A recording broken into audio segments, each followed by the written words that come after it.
Lesson 963 is on converting to slope-intercept form. Remember, slope-intercept form is y equals mx plus b. We did a little bit of this the last couple days. We had to get y by itself. Y needs to be alone for it in order to be in slope-intercept form. So what you'll do today is you'll be given a few equations such as 6x plus y equals 6, and you'll need to put that into slope-intercept form. You need to get y by itself. To start the problem, I went ahead and rewrote it a little bit bigger over here.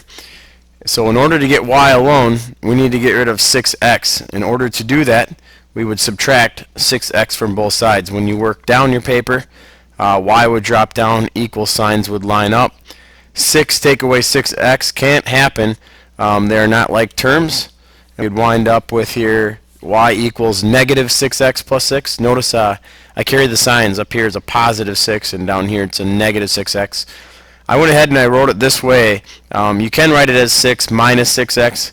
I wrote it this way. Reason being is when you move everything down, it's kind of in the shape and form of y equals mx plus b. Your y's would line up.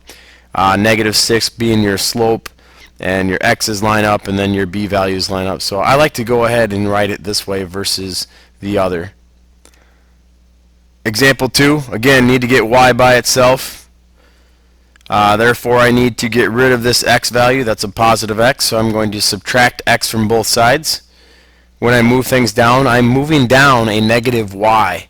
So I have negative y equals negative x minus 3. One note thing here is y is still not alone. We have a negative sign on this side. Remember, you can put a 1. Y really has a coefficient of 1. So I have a negative 1 out there. I need to get rid of negative 1. Therefore, I'm going to divide by negative 1 on both sides. When I divide by negative 1 to both sides, I have to take negative 1x divided by negative 1. I would get a positive x. And when I take negative 3 divided by negative 1, I get a positive 3. So again, make sure that when you divide, you're dividing it into every term on that side. So your answer here, y equals x plus 3. Example 3, I need to get y by itself. First off, I need to take care of the 2x before I take care of 3 here. So we'll get rid of 2x, subtract 2x from both sides. Work down the paper. I would have 3y equals negative 2x plus 24. Again, can't take care of these together here because they're not like terms.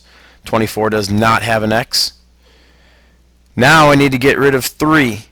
In order to get rid of the 3 is multiplying into y, so I need to divide by 3. And again, divide by 3 on both sides.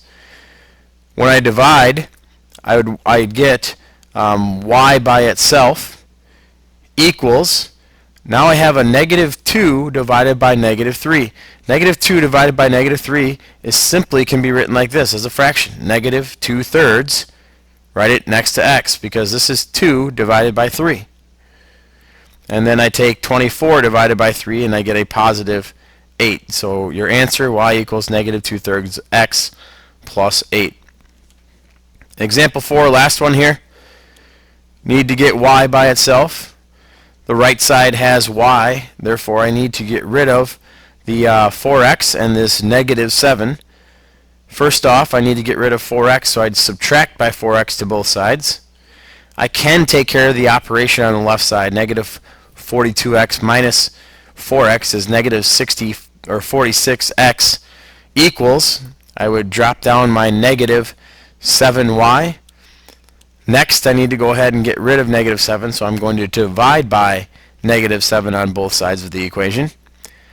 When you have a negative divided by a negative, you get a positive outcome.